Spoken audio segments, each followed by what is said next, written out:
We knew him as Tank Stand Tommy. He had a name. In fact, he had many names over the years.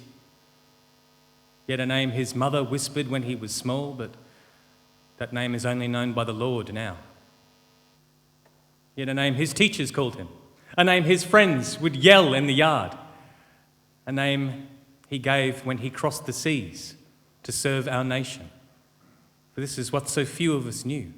We knew him as a shadow in a blanket, sleeping under the tank. We knew him as a torrent of profanity, taking refuge in a bottle. We knew him because we smelled him before we saw him. We knew him because when he cried so we all could hear. But what we didn't know was that Tank Stand Tommy served his country. In his cigar box under the tank, we found his service medals. It turns out Tommy was buried for 3 days in a place called the Gibraltar Shelter at the Battle of Pozières. For 3 days, he lay in his tomb. He was acquainted with death. He had glimpsed the darkness.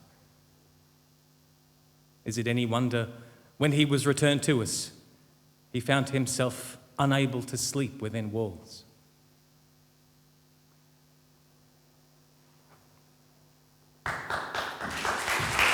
Please do welcome Wesley Enoch to the stage. And I should say too that Wesley is a Nunakal Nuki man from Stradbroke Island. Yeah. Where's your starting point for your interest in wanting to tell this story? Was it, knowing that there was a Tank Stand Tommy, nobody knew what had happened to him? How did this start for you? Look, the actual beginning of the story goes to Lieven Bertels, who's the artistic director of the Sydney Festival. He's Belgian and he lives in a small village and next to Ypres, or Ypres, and that there every night at, I think it's 8 o'clock, correct me if I'm wrong, it's 8 o'clock, that they do the last post every single night of the year. I went in winter and kind of froze my head off and kind of freezing listening to this. And that he also told stories of his school kids, his kids who went to the local school who would go to this particular war cemetery. And there was the story of Rufus Rigney, an Aboriginal soldier who died there at the age of, I'm going to say 16, or he signed up at 16 and died soon afterwards. And this whole notion of what it meant for an Aboriginal man to be buried in foreign soil then. This 16-year-old boy who signed up with a whole range of, his brother and a whole range of his relatives went over there to fight. And that it was an untold story. When he told me the story, I kind of went, what does this mean? What are the cultural implications? And also, what does it mean for us as Indigenous Australians now to be thinking 100 years ago, well, not quite, but almost 100 years ago, that these Indigenous men went to serve their country. And in fact, I tell this story, just indulge me for a second. If you take out a $50 note and you look at it, and there's the David Unipen is on one side of it, and there's a little church in the background of that picture. And that church is the site of the first Aboriginal memorial to Indigenous soldiers. I went and visited this church, and it says, it's in my phone, but it's we fight for freedom and liberty. It wasn't necessary for king and country and all the other sentiments, but it was for freedom and liberty, and this kind of sentiment even then about what it meant to go and fight for your country and participate. So for me, it was actually just really about looking at the Anzac story, not just Gallipoli, but all the theatres of war, to use that term, and trying to say, how does an Aboriginal presence live alongside all those other stories and, if you like, myths that are made around our nation, around World War I. So it was quite a fascinating thing, and the show grew from there. And as you were speaking then, you were referring to Gary, whose expertise he's been very generous with, speaking from the War Memorial. What type of work then did you do in trying to build this story? Because, from the way that Gary's described it, there's an awful lot of research out there. So much. And one of the things that we found, in the end, we used a whole range of material. There were materials that the War Memorial had. There were family stories. There were different records held by, I know Philippa Scarlett had a book. David Hugginson had a book. A number of these source materials that we were going, and that sometimes we found contradictory accounts, stories, things that were told officially that you go, well, that's not true. They were just telling a story to get in half the time, and that where does the truth lie? And we were grappling with this at the time, being the avalanche of material that was. The danger was that we were going to be suffocated by all of this research. And then we went back and we were going, look, all of these contradictory stories are in fact the truth. And we went to define truth in a very different way. We went to, in South Africa with the Truth and Reconciliation Commission, they defined truth in 4 ways. And I'm going to paraphrase. One was a personal truth, the truth you believe to be true. The truth that is collective, that we as a group of people have agreed to be true. A forensic truth, or a truth that can be proved by documentation, etc., or a healing truth, a truth that something that is being told to heal and bind. And we found that instead of feeling that this research was going to stop us from doing things, because we were what I call had a paralysis of integrity. We go, well, we can't move forward because we might be wrong. We actually had to find a way through it, and that definition of truth helped us. Were you paralysed or liberated, though, by the details of the personal stories? Because I think that's something that we've grappled with here. When any single story can be utterly compelling, it's a whole life, there are all of the commitments to that story. How do you then distill it into something that's going to work as a storytelling device? And the cultural protocols on top of that, in our case, that you talk to one particular family and they had an image of their relative, and in some respects that image was not human. It was this lionised figure that maybe they perished in World War I, and so all they had were the memories of their grandparent or great-grandparent and how that had passed down and how the stories had shifted and changed, but they were so holding on to it. And that the cultural protocol meant that, would we have to honour that family's rendition of that story, even though there might be contradictory things. And what we found was, instead of trying to tell one story, we were trying to find archetypal stories that would, if you like, create as much traction for as many people as possible. So one of the little clips there was about a soldier, an Indigenous soldier who's come back, and that the reserve, the mission that he had left, had been divided up for soldier settlement, and that the Aboriginal soldier was not could not get any of those parcels of land. And there were exceptions to that. I think there were some stories where Indigenous soldiers did get soldier settlements. So we weren't going to talk about the detail and start fraying at the edges, saying, well, there's some contradictory things to this. We wanted to tell a big story that the majority of Indigenous soldiers were not able to get those soldier settlements. So we had to find a big story with lots of traction. So sometimes we would use the research and then, if you like, lift up from it to give a helicopter view of it, that we are not about writing history. We are about creating emotional feelings, about connections to story, and about giving detail. And in our defence, what we then did is, in the foyer, created a number of banners that told the stories quite accurately of a small number of people. And I'm sure Gary said this already, the number of Indigenous soldiers that went to World War I is growing quite rapidly, and hopefully this show is also a catalyst for people to bring those stories out, so that it's harder to tell one truth, because that truth is already contentious. I'll get Uncle George to talk in a second, but at one point during the show, an audience member afterwards said to Uncle George, "And who gave you the right to wear those medals?" And he said, "Well, I did, because they're my medals." And there is a notion that Indigenous servicemen, and they're kind of written out of a lot of the history of service in war. And it kind of continues as well, going, and there's such public ownership not just of the stories as we know them, but also, I'll tell you this quick story. We made a huge boo-boo very early on. We did some research on the internet, which is always a prelude to failure, and we did a photo shoot based on that research, because the internet is without fault.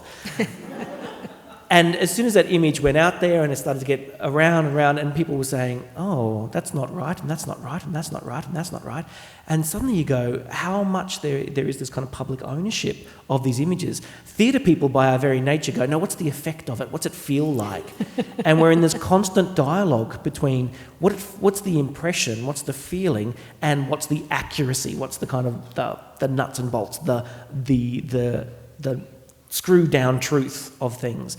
And so in performance, I think people gave us more freedom because they were in our environment of the theatre, and it already is quite a stylised space. Like we were talking about the eternal flame and saying, what does that mean for us? And so we did put an eternal flame of sorts on stage, but it's in a drum, and there's, you can just see at times people drawing up onto the walls of the set. There are names of characters, there are dates, there are also places, and the set kept changing, if you like, as a space of writing history over each other. So you have the set, and then they would write up the next set of things. So they're writing up Gallipoli there, I think, and there's Ypres in the background, or Ypres.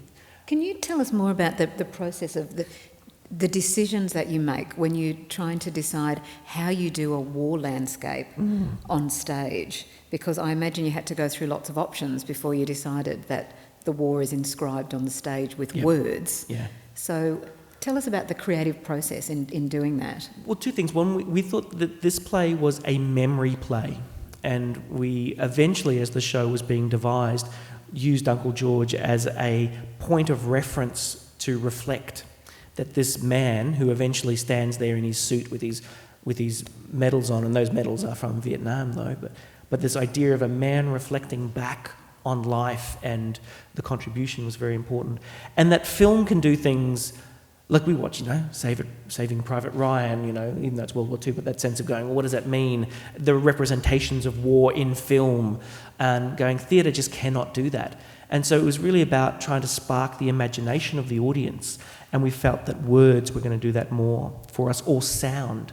And that this sense of inscribing the set with words was a way of creating location and meaning. And then about, I'm going to say halfway through, it's a little bit over halfway through, at some point they just obliterate it all. They just obliterate that whole thing to create this. And that there's the material that we're using here, we started with using paints and different ways of researching how to do all this stuff. In the end, the most effective thing that we could use was ochre. Because ochre you could wet again and make malleable again. It would dry and create more vibrant images and things. And so we were just exploring all this time about what this box of memories could be like. That it's a metaphoric space rather than being literal, and that the metaphoric space is also a black box in which you write white words, or you create a whitewash at one point over this kind of particular point. So it's really about evoking those kind of feelings. The other thing that the ochre works on, of course, is bodies. Yeah. So there's the uniforms that are clothing the bodies, but ochre clothes the bodies too. So what did the body of the soldier mean for you as a director? There was a whole thing around, there's all that discussion around skin and blackness, political blackness of skin as much as anything else. And that sense of when you put white ochre on, often white ochre is very much about grief and grieving. Different colours mean different things, and white can be about that. So we looked at those kind of things. And in some respects, the political job of telling an Aboriginal story was done by just getting the show on. It was, as soon as you call something Black Diggers, people go, oh, I know what that is. I don't have to see it anymore. You got a sense of what it's about. It's kind of self-explanatory. And so therefore, people are self-selecting to come see something called Black Diggers. I remember doing a show called Stolen about stolen generations, and you go, well, that's pretty clear what it's going to be. And therefore, it's about what's the journey you take people on, what's the emotional journey that you take people on. And for me, the politics of skin is really fascinating. Some of those one-liners that were in that little snippet at the beginning, there's a lot of humour around blackness. We found, and Gary can attest to this, and Uncle George too, that there was very little difference in terms of the way Indigenous servicemen served during World War I, because for administrative reasons as much as anything else, Aboriginal soldiers were treated pretty much like everyone else. There may have been some stories of racism, and we put a couple in the piece, but there was a real sense of the mateship. I guess if you have to face death together, then you are going to live together in that way, very tightly. And so this kind of sense of once Aboriginal servicemen served with non-Indigenous servicemen, there was such a bond. And then we broke the play up into 4 different areas. There was like pre-enlistment, or before the war, the enlistment period, then serving, and then returning. And I guess returning is almost, I'd say not quite a third of the show, almost a third, because that's where the real impact happened and the great disappointments happened. A transformation back into civil society. Yeah, well, and back into seeing blackness. During World War I, Aboriginal servicemen, well, I don't know, Gary, would pretty much be treated like everyone else, and no one really saw skin. There's that line that Uncle George's character says, "We see the service, not the skin." And you go, yeah, well, that's true. But when you came back, that's when fascinating stories of inequality kind of played out. That for whatever reason, as part of the AIF, you were almost removed from all the limitations that Aboriginal and Torres Strait Islander people lived under. And then when they came back, suddenly the protector has control over your severance, when you get demobbed and all that, and all your payment, or suddenly the protector gets all that stuff. You come back to find that your family's been dispersed because there was no father around and the children have been taken away, that your mission has been carved up for soldier settlements. And suddenly those stories are really amazing to hear. And that the fledgling, what became the RSL, was such a powerful, in its beginning days, a wonderful way. It searched out for Indigenous servicemen and tried to deal with those injustices. And they're all extremely serious issues, obviously, and things that I think as a country we're still dealing with. But how important is humour to you? I believe in the Trojan horse, that Black Diggers, you go, unless it's about coal mining, it's not, it's pretty clear what it's about. And so therefore there's a sense of going, your mind clicks into capital P politics. It goes into, it's going to be a heavy political thing. And humour is a wonderful Trojan horse. It kind of pulls people in. Music is another way of doing it. Big visuals are another way of doing it. That the audience get opened up, if you like, to the material in a way that you don't know. I believe in what's called the rubber band effect in theatre. You pull someone to one extreme, you let go and they hit the other. So if you can get them laughing, you can get them crying the next minute, because you kind of play with their kind of emotional availability. Well, you did that in 3 minutes. So skillful, aren't we?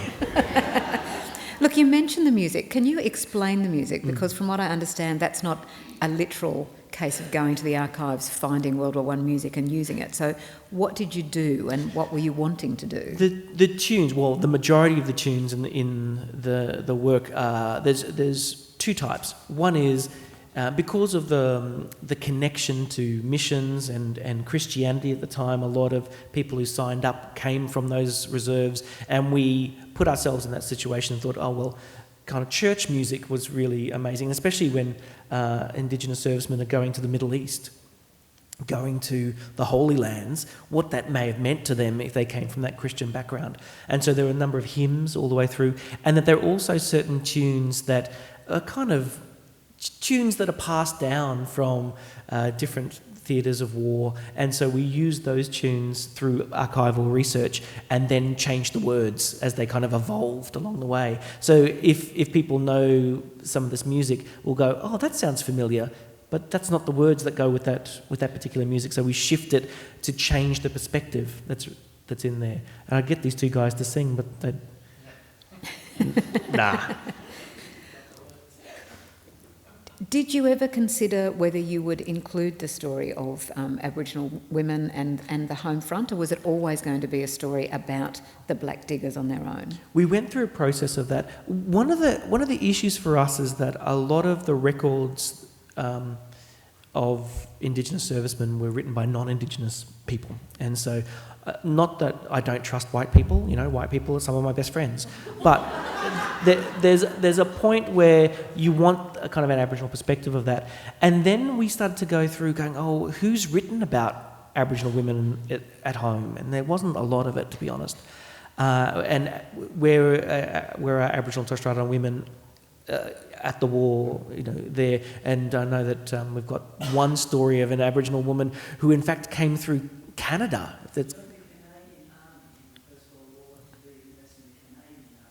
I'm just going to say that again to make sure we've actually got it on the record. So she joined the Canadian Army so she could be a nurse serving in the forces. Yeah. So there may be a play about her somewhere down the track Absolutely. But there is something around when you look at the foundation myths of this country, or the foundation stories of this country, mateship is really important. In fact, this is the first time I've worked with an all-male cast, and there is a kind of camaraderie, a competition, how big's your penis kind of stuff that goes on, and a mateship and a bonding that's really possible in an all-male environment. And so we made that decision very early on about going, or not very early on, quite late really, but when the writing process, after all the research, when we found that there weren't many stories from women, we went, okay, maybe the material's telling us to be an all-male story and be like that and investigate mateship as much as anything else. Well, mateship and camaraderie has been part of a conventional white mythologising of World War I. What does it mean, though, to explore it for a group of Aboriginal men in World War I? Are you telling a different story or making a different point? I think that we as people often bind better when we have a common enemy. And that common enemy could be, in this case, the enemy in the front lines, and that kind of sense of how we pull together.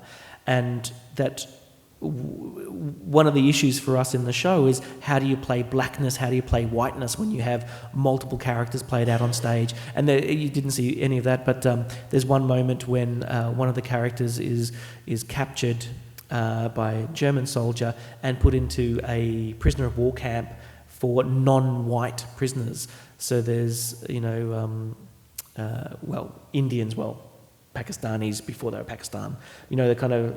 and that did happen. That absolutely happened, yeah. Yeah. And so how do you show different shades of colour? How do you show whiteness was interesting, because with an all Aboriginal cast, you start to kind of play around. But go back to the question. The difference, I think, for a lot of Aboriginal Australians is that we often already had a common enemy. The common enemy was, the authority, the protector, the government, the bullyman, the policeman, all of that stuff. And it's interesting that a lot of those prejudices were put aside to join up in World War I, and that they formed new relationships. Not now, I don't know if Gary's told you the whole story, but Aboriginal soldiers had to volunteer. Everyone had to volunteer, but you had to actually jump through so many hoops to get there, so that only the willing were there, I guess. If you were being pushed against your will, you didn't make it. But they formed such friendships and such kind of connections that that mateship then, in most cases, I'd say, didn't survive the return. It did in different ways and different people, and there'd be different stories. But you get a sense of, on the whole, why is it that I look at what came out of World War II and the momentum for the civil rights movement in this country that led up to the 1967 referendum. What stopped us after World War I? And one of the stories that we were thinking about with the Depression and the other things that came out of that was actually the great social project after World War I was about class and the rise of meritocracy that World War I brought, the idea that if you had skills, if you had a way of seeing the world, if you could organise things, if you had merit in that way, that you could get ahead. And the great egalitarian dream of Australia was really, that's what took over in World War I. The great social project was shifting that way. And then after World War II, the great social project became about other forms of equality outside of class. And that Aboriginal Australia grew from that. So I'm not answering your question at all, but the idea You're that... answering a more interesting one, to be perfectly honest. Yeah, I thought your question was boring, so I went somewhere else. But the notion of a mateship in Aboriginal terms, I think it's a very blood notion, a very kind of connected thing, that there are many views of things that bind us. And what is the enemy then? In that case, is a lot more complex idea.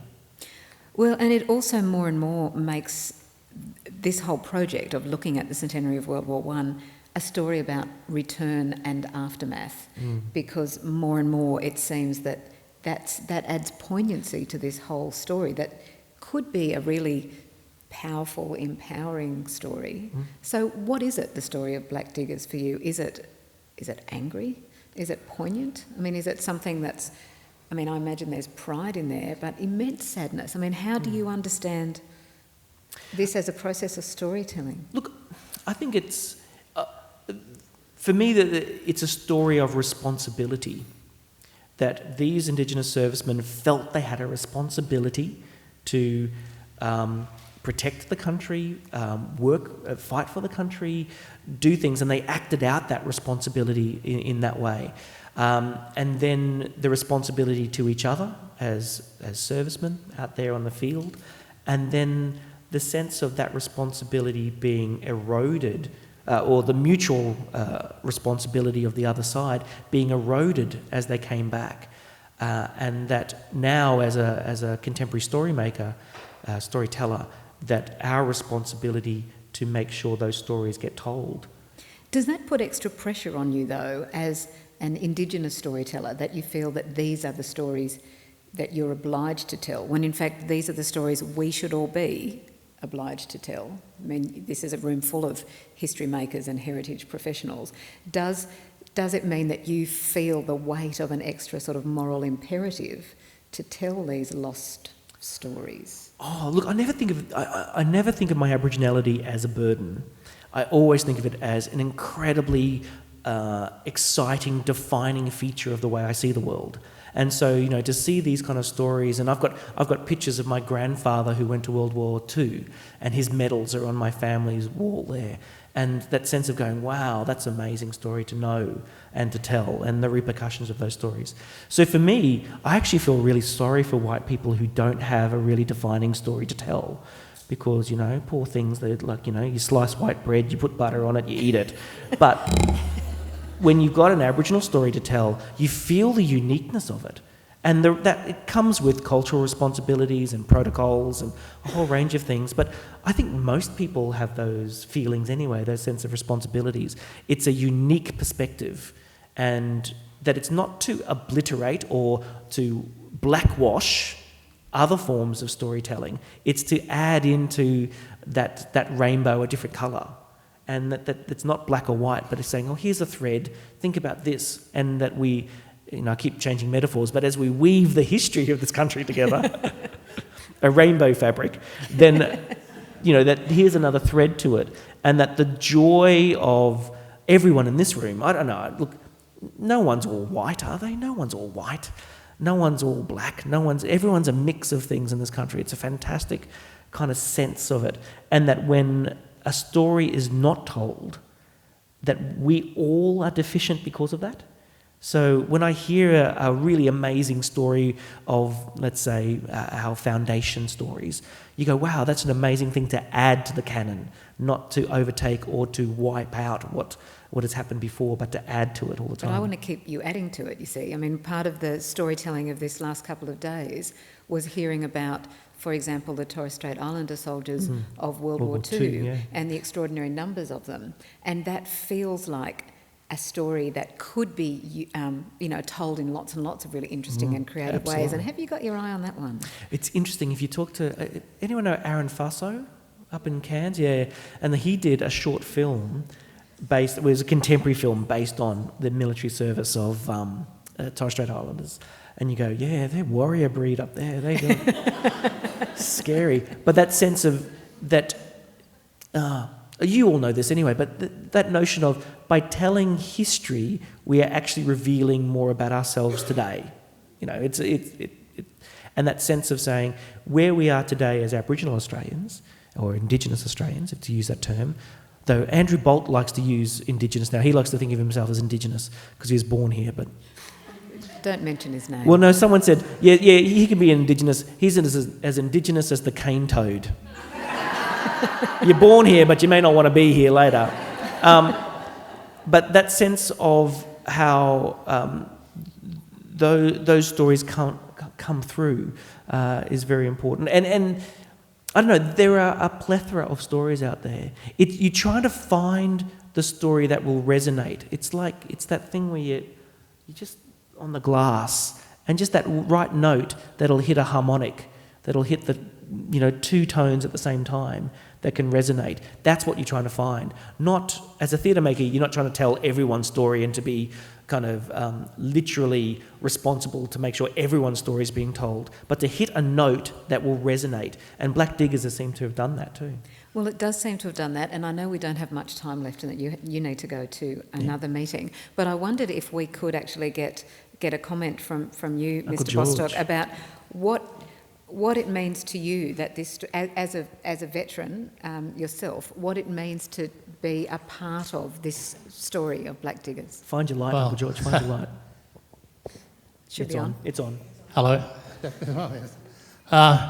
One of the interesting things with me of doing Black Diggers, after I came back from Vietnam and I got out of the army in 1980, it gave me the opportunity to get back into uniform once more. And it was good. The thing that I was amazed at of the play itself was that when we all started off, these young actors that came in, and some older actors, these young actors, when they came in to day one of rehearsals, Wesley got all these photographs of all these young men who fought in the First World War, and they were the same age as these young actors. And we were just milling around, talking, looking at these photographs, and Wesley asked who had relatives who fought in the First World War. And just one or two of us put up our hands and said, no, but Dave Williams, the researcher, he was there with his computer, and he went up to one of the young actors and he said, righto, what's your name? Righto, this and that. Who's your uncle? And it worked out at the end of the talk. Every one of all the 9 actors that were there had a relative who served in World War I. So when we did the thing that I was pleased with was these scruffy young actors who just came in and they jibed around and they talked the talk and they had their iPads out and looking at things. But to watch them walk in at day one of rehearsals and not know anything about uniforms, not know anything about handling a rifle, Not a gun. and nothing whatsoever about doing anything military-wise, to watch these young actors over that period of rehearsals, and by the time that we walked on stage on day one at the Sydney Opera House, to see these young fellows with the soldiers' bearing, to see them march on. When they're in uniform, they just stood upright. And you would swear to God, when you come along and see them, you would swear to God that these young men were once soldiers. because they just transformed themselves. As good actors they are, they did that. And at the end of the opening night, we all stood around, and I was the cultural consultant, and I was lucky enough to get a part in the play. and they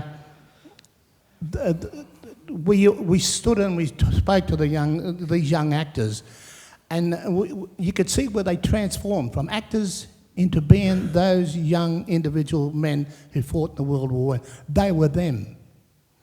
And the thing that you see, these young, they went to recruiting. They lived the life before the war. They went through recruit training. They fought at Gallipoli. They fought in the Middle East. They on the Western Front. They died, and they saw everything there, and they came back, and they were magic. You'll thoroughly enjoy the show. You're selling the show now, Uncle George. I'm selling the show. You're selling the show. And you notice I have not spoken anything about me. But I just want to talk about me. But I just want to tell you something. I just want to tell you something. Why I'm here, how I became into the acting world, is that one day I decided to write my life story to my grandchildren, who at that stage weren't even born. But my daughters were married, and I said, one day I'm going to have grandchildren, and I want them to know what their grandfather had gone through in growing up as a young man, and a young Aboriginal man in Brisbane, and going to war in Borneo and in Vietnam, and then coming back and going through the hassles that I did after coming back from a war. There is no end to what we can all do, because 13 years ago, at the age of 60, I became an actor, playwright, at 60 years of age. And here I am now, at 73, on the stage again, working for And are you single too, Uncle George? I'm single.